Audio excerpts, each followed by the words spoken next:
Don't be someone who's just trying to get attention, right?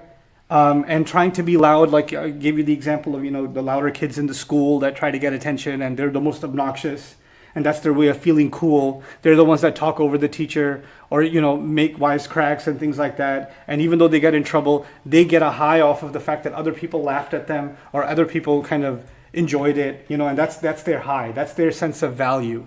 So their value comes from being loud and obnoxious. It doesn't come from any intentful contribution. It doesn't come from a balanced walk. It doesn't come from accomplishing a goal. It comes from getting attention. For some people, getting attention is their ultimate goal. In a talk I gave a long time ago when I talked about different goals people have, for some people, being popular is their most important goal. Like that's their only goal. And they just, and they live for that. And when they can't get attention by normal means because they have nothing that's worthy of getting attention, then they start feeling worthless. So they start doing crazy things to get attention. So they start acting up to get attention. They start getting loud and obnoxious to get attention. And it's interesting that our voices are no longer just, voices that are heard over the ear. Our voices now in this new age are extended by means of our fingertips on our mobile devices. They're extended by means of comment sections on social media. They're extended by quick videos and, TikToks or, whether it's Snapchat or Instagram or social, Facebook or whatever. How much of that is a need for attention and how much of that is purposeful? Just think about that, right? And how much of it is, man, if we make this kind of video, it's going to go viral. Meaning the intention behind it is viral attention. That's the intention. The goal of it is that. That is not purposeful. That has no purpose. And so he says, be balanced in your walk and then lower your voice. In other words, don't exert the energy of expressing yourself. Don't exert that energy until there's purpose to it. And when you do exert energy in expressing yourself, saying something, then you don't have to be so loud. You don't have to overpower others because here's the beautiful thing. Like minds, right? When you're around obnoxious people, loud people, purposeless people, then the only way you can be heard is by screaming louder than everybody else. That's the only way you can be heard. But if you're surrounded by people that are all working purposefully, then they're all quiet and busy working.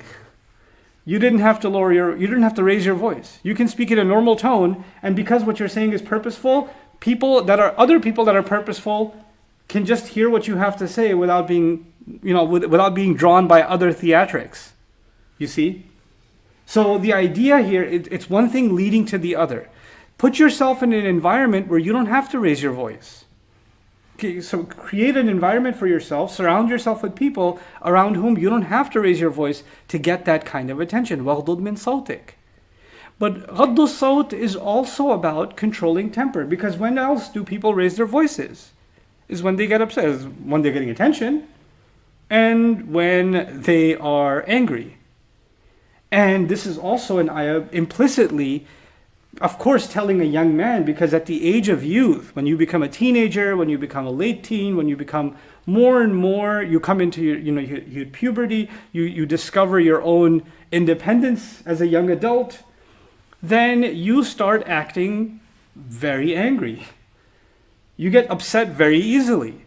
Things rub you the wrong way very easily. That fragile, newly found adult ego is very easily attacked, right? And you can get loud, you can get obscene, you can use terrible words, you can even become violent very, very quickly. It's like a spark always ready to fly off. And that's why many of us, when we look back at our teenage years, we regret some of the ways we behaved with our parents, with our friends, the things we did, the things we said, the stupidity of youth, right? He's telling his young son, if you develop purpose early on, then you won't fall into that trap. You'll be able to control your temper. Because raising your voice is actually, it doesn't make you powerful. It doesn't make you, it doesn't give you more value. It doesn't make you more worthy of being heard. Because of all the things in these ayat, nowhere did Luqman ever give an analogy to compare you to someone else, his son to someone else. He never did that. He never made a comparison. So he didn't, for example, say, be purposeful in your walk, but don't be like, a bird that's flying in every direction. So he didn't compare him to a bird, for example. He didn't do that. So he gave different advices, but with none of the advice that he gave did he ever give a comparison, right? So far we didn't see that. But when he came to lowering the voice, he said, Inna ankara al-aswati la sawtul hamir.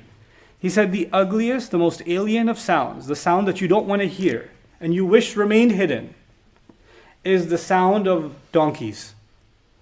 Inna ankara, no doubt about it, the ugliest of sounds, ankar is the superlative form, is afdalut tafdeel, like akbar, and it's a mudaf here, so ankara al-aswati la sawtul hamir. The ugliest of all sounds is the sound of donkeys, and hamir is the plural of himar. Himar is a donkey.